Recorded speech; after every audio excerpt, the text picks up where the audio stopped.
Hey, law firm owners, welcome to the YPM podcast. We're your hosts. I'm MPS. And I'm Richard James. You heard us talking about the EAY finalist, and really the most important thing you should do to help you get to the next level in 2025 or any year, quite frankly, is to review the year in the past. And so what we're going to do today is we're going to talk to one of the four finalists who competed in our Entrepreneurial Attorney of the Year contest, whereby they submit their application. They have to go through a bunch of hoops to get us all the numbers they need to compare where they were in 2023 as compared to where they finished in 2024. And then our leadership team chooses from all the applicants and picks four finalists. And today we get the opportunity to speak to Nicole Reeves Lavallee and her husband Warren, and about the journey they've had. Nicole and Warren being one of the four finalists, it really is an honor amongst your peers. So congratulations to you. Welcome to the call today. Thank you.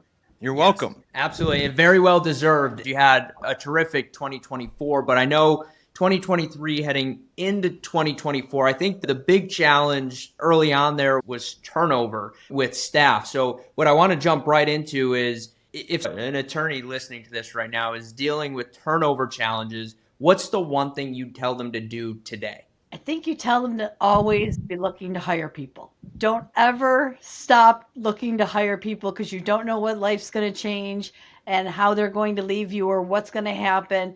So I think that's the biggest tidbit I can offer, because you have the core team and you're going to have people that are going to come and go. You're always going to be looking to hire and grow. Warren, do you That's agree so with that? true. That's so true. I do agree. And it's possible to make more money with less people. If the people who are leaving are the right people to leave, then that's actually a positive. It's possible because we did it. Got it. And so that this whole idea of, Nicole, talk to me a little bit about what it felt like when Warren wasn't on the team and you had it to yourself and you had a fair amount of turnover. What did that feel like to you as the owner of a law firm? I wanted to bang my head against the wall constantly. It's very frustrating, and it's even more frustrating when you're trying to run a business and you're trying to be a lawyer, and what's going to give. So either you're going to spend an exorbitant amount of time trying to get it done, or you're going to be that person because you don't have that team member. So it becomes daunting. Got it.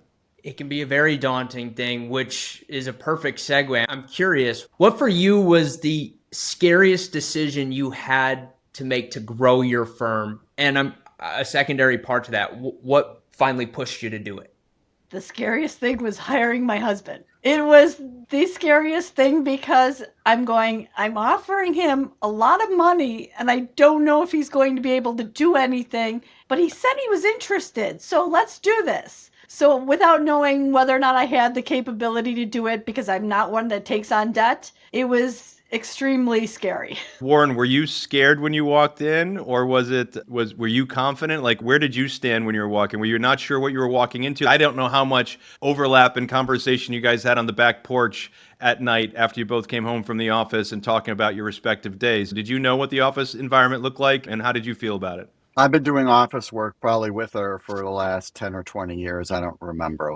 I can't remember anymore. But so, Okay. yeah, I knew what the office was like, but I was excited. And it says she made me an offer, but I didn't even know how much I was making. And I said, yes, I accepted it on faith because I thought that's where I was supposed to be. And I wasn't nervous at all. I thought it'd be fun. It is fun. Okay, so Warren, for the benefit of everybody, it's great that she was fortunate, Nicole was fortunate enough to have a rock star like yourself in the family, but not everybody's going to have that. So tell me, what skills do you think you brought to the table that helped get you to where you are right now, at least in the last year, and where you're going from here? I've been an IT person for forever. I'm very good at coding systems. I'm very good at being logical and analyzing things. Not so good with people. The Lord gives you what you need when you need it. The management part is probably the weakest part that I was at. The analysis and the scripts and the automation, that was all easy, and that was just a no-brainer. For example, we were doing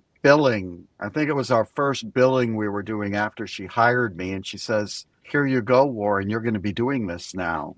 And I said, heck no, there ain't no way I'm going to be doing that. That is so manual. And I went off for half an hour or 45 minutes and I wrote a script that replaced the 4 hour process into 15 minutes. And now I run the script during billing everything. So that's the kind of stuff I'm really good at. The more Yeah. challenging stuff are the people issues for me. Well, that's great. I love that because you're really strong in process, not so strong in people, but as you said, you figure it out and you're going to continue to figure that out. And we're people ourselves, so we'll figure out how to deal with people over time. We can become better managers. It's tough to take somebody who's not real logical, not real process driven, and turn them into that type of individual because it's against their nature. So I love that. The nugget is if you're going to hire somebody who's going to help you organize your business, depending on what level law firm you're in, you probably need somebody who's highly logical, highly process driven, and it wouldn't hurt if they understood how to build out automations. Nicole, anything you want to add to that? Yeah, I took everything that you guys taught me for the last 5 years, and this is really good, and I can do this. But I was always doing the little projects because the big projects were scripting that I had no clue, and I'm like, I don't know how to do this automation. So Right. I think it really helped to have him in this role because now he's doing so much more that I could have been there, could have been an EAY finalist 5 years ago had I hired him. Yeah, but I think you're an EAOI finalist exactly when you're supposed to be an EAOI finalist. That's just how it goes. So if we go with the universe that God created and the fact that things happen the way they're supposed to happen. MPS, anything you want to add to this automation, or do you want to pivot to another question? No, I think the automation is really helpful. And I think having that other individual, and we've seen this, right, Rich? We've seen this time and time again where a spouse or even just a partner in the business is not an attorney and how powerful that can be for the law firm. And I think we're witnessing that once again and how powerful that can be for the law firm. And you guys have done that very well. And Nicole, one of the things you had mentioned there was you've learned a lot of things over the last 5 years in Partners Club. But I'm curious, what was the strategy or the lesson from Partners Club that completely changed how you run your firm? What was that for you? Good question. I think it was being able to automate. So again, going back to implementing flow, figuring out what flow was, and not being behind the eight ball. That's really what it did, is it changed everything from being behind the eight ball all the time, scrambling to get everything done, not committing malpractice, to, oh my God, we're actually making money now. Yeah, so I want to frame this for everybody, and then I want to get to Warren's part of this answer. So the frame is getting business was really never a big part of your challenge. I remember, Nicole, that there was a window in time when we'd mystery shopped your firm, and you actually told the mystery shopper, you didn't tell them, but somebody told the mystery shopper, sorry, we're not accepting any new business at this time, and we'll refer you over. And I was like appalled. I was like, what? And then we talked about where your capacity was. And so getting business wasn't really the issue. You had plenty of business. It was getting the people to get the work done. And by the way, is that a correct statement? That is 100% true.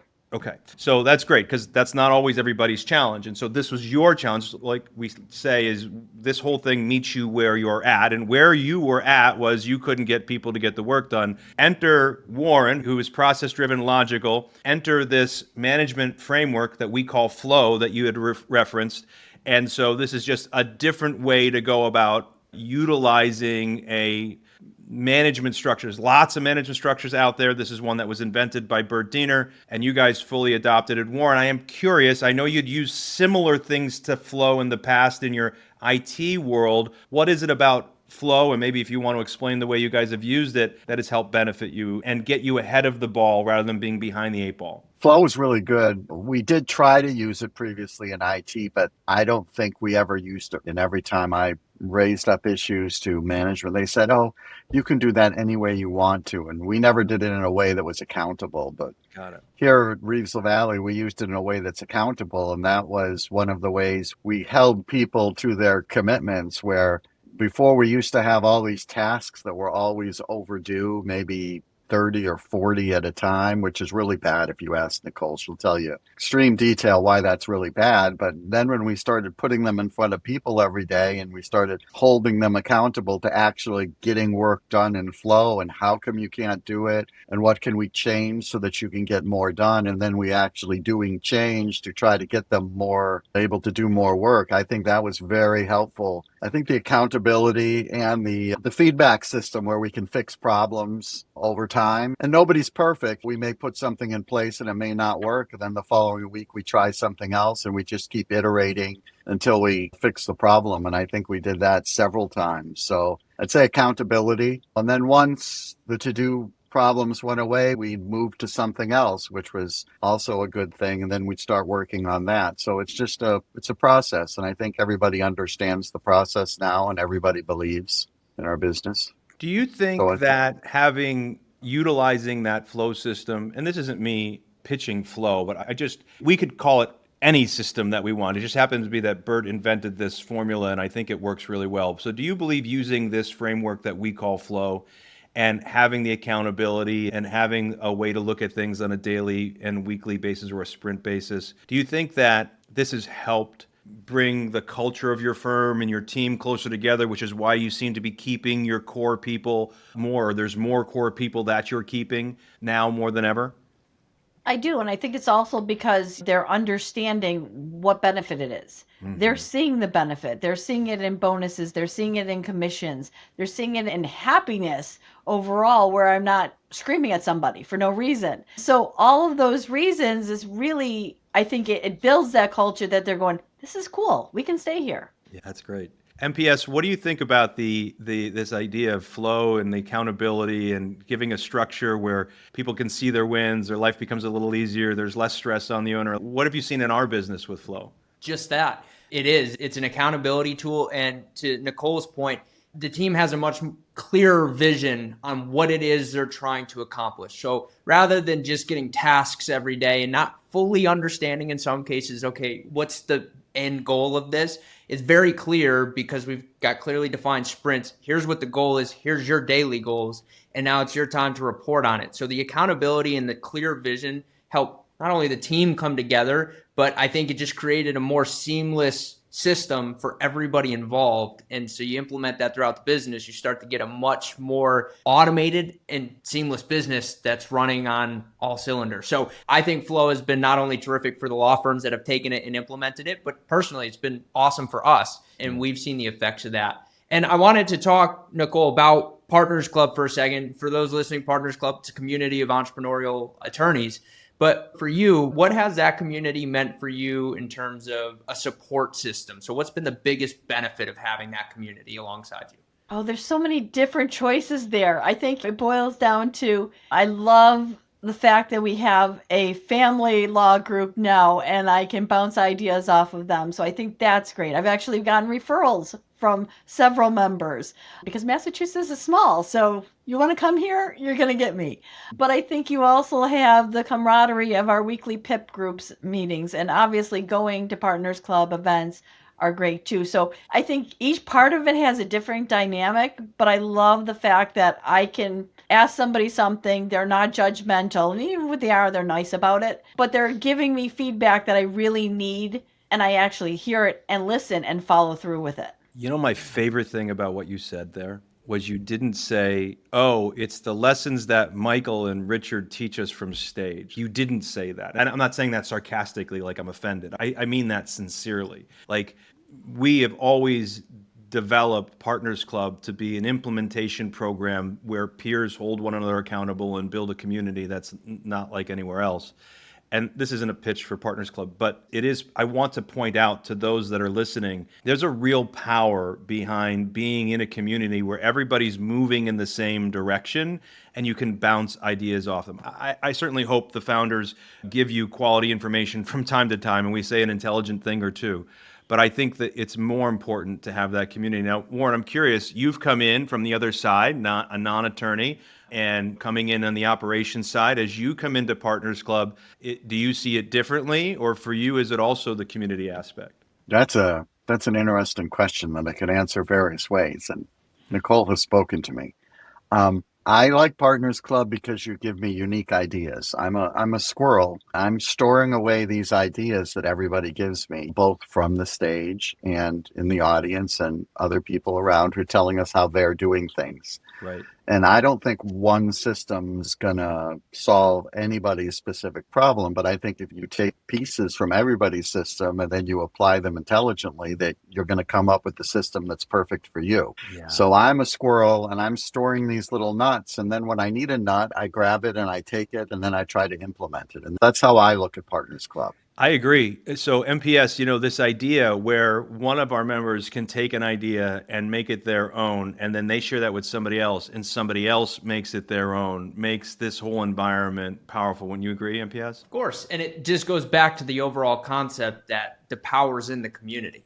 So the power's in the community and being able to tap into that community and collaborate with that community. And sure, that may mean a system of a system of a system, but if that system has worked for that person, excellent. That's what this is for, right? So it's leaning into that as just a powerful tool. And look, you guys are in a unique position this year. You're an EAY finalist. So first and foremost, Nicole, I've just got to ask, how does it feel? How's it feel to be an EAY finalist? Warren, how's it feel? How does all of this? It feels extremely good and daunting. I'm actually not afraid of the stage. I have no problems with that. I don't really know what I'm going to say yet. I'm more concerned about the PowerPoint than anything else, but I'm excited because I think that we have done so much that I really want to be able to tell everyone, maybe you can take away this tidbit or this tidbit, because I think every presentation you take away one or two.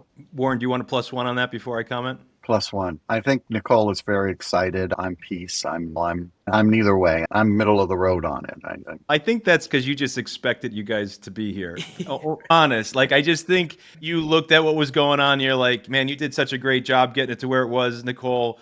Let me take my operation logical and structure brain and put it together. And I think this is just going to work, which is why you were excited. And I think this was foregone conclusion for you. I don't want to put words in your mouth, but I feel you just were confident that this was going to be the end result. At least the success was going to be the end result. Whether it was going to be an AY finalist or not is another question. But success, I think, was a foregone conclusion for you. Would you agree with that? Yeah, I definitely, it was funny because I was so close to meeting my goals and I just could taste it. And it was frustrating to not push it over the limit on some, and one of them I excelled. So that was great for me. Nice. I just want to say congratulations to both of you. I've had the pleasure to watch your journey from the beginning and I can remember feeling, man, do I drive to Massachusetts or fly to Massachusetts and go up and kick some butt with the team that keeps leaving? What's going on here? And I don't know. I didn't know what was going on because I know you're such a wonderful human and you had this turnover issue.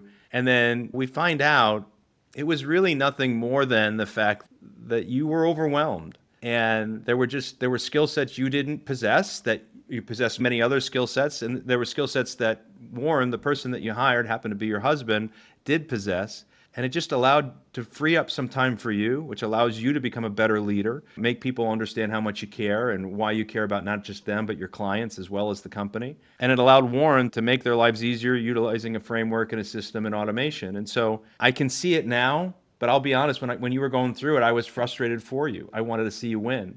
And I'm so excited that you have won today. Here you MPS, are. yeah, anything you want to add, MPS? No, outside of course the congratulations because it's well deserved. But what's next? You guys have had a stellar year. What's next on the totem pole for you? I think it's just continued growth, finding those extra couple teammates to come in and really fill the gaps that we have, and continued growth. And we've had the best 3 months so far, so we're just going to keep plugging away, doing what we're doing. And like I said, once we have those extra team members, I think we're good. We're looking for another attorney, and we're looking to hire a couple of part-time people. We have a lot of full-time turnover that but we're trying to minimize that risk by having multiple part-time people. And then if we lose one part-time person, it's less of a effect on the business and we can just adjust hours. Yeah, when you're an hourly billing firm, and the owner can get out of their own way of being, it has to be me. I'm the only one who could do it as well as it can be done. So I can't have any other associate doing it because I don't trust them or whatever. If we get that out of the way, which you guys obviously did, and we have the business coming in and we have frameworks and systems and structures and we have a good core group of people, then all we have to do is make sure there's enough leads, set shows, hires coming in to fill that attorney's calendar. And you're right, Warren, at that point, they become the manufacturing machine of the legal industry, of an hourly billing firm for sure.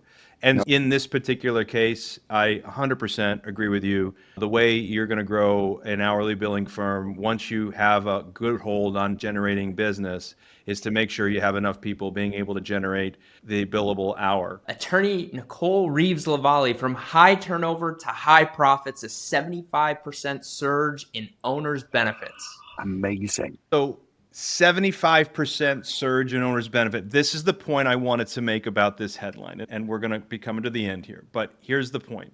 Nicole, when you were originally going to hire Warren, you scheduled a call with me because you're like, can I afford this? Do you remember that call? And we Yes. went in and we looked at your profit account and we're like, yep, you got it. You're good. And now, not only could you afford it, but you've grown owner's benefit by 75%. In your wildest imagination, did you think that was possible? Not at all. Not at all. Are you happy you made that decision? I am. Yeah. Warren, have you asked for a raise yet? I didn't know that was on the table, but I will bring it up now. Well, guys, congratulations on your success. Thanks for sharing some time with us today. We'll let you get back to your world, and I'm sure this will be going out within the next probably 2 to 3 weeks. All right? Okay. Thank you, Good. sir.